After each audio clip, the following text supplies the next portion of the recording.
So it's very interesting if you ask somebody in a survey, for instance, about 20 questions, and many of us have done these surveys where, we're asked to rate something, between 1 and 5, and then right at the end of the survey, after we've completed, they ask you just tally up your numbers and we'll tell you what type of person you are. Well, these kinds of analytics are real, and they've been refined over time so that companies know what the answers are and can be using them to tunnel in, and that is a term, tunneling in to individuals based on the kind of users they are.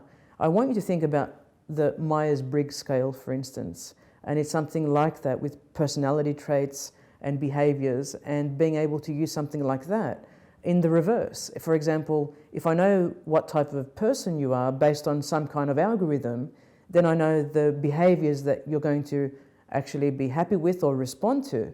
And so I use opposing selling techniques to sell to you or to manipulate you in some way. So if you're someone who is not a details person, just wants the product and wants to get out of a store, then I target my product to you in that way, in the hope that you will take the bait and move on. It's a type of conditioning.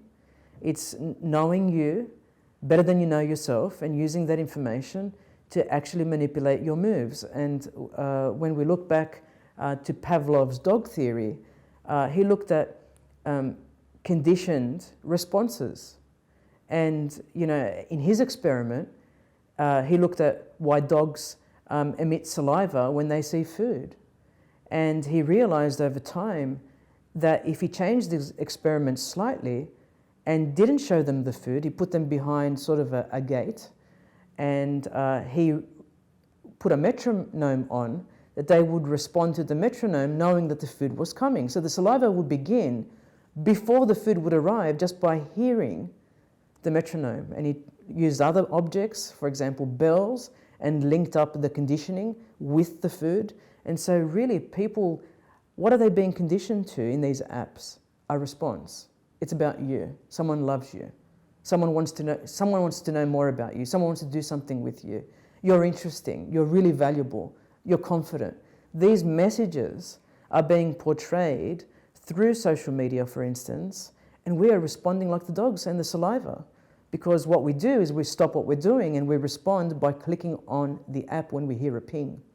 And it's almost a conditioning type, whereby the makers of these products know when we hear that ping or ting, that we will instantly look down and respond and interact. And even if we don't write the response at that moment, we will be thinking about it, we will look and then respond later. It is calculated.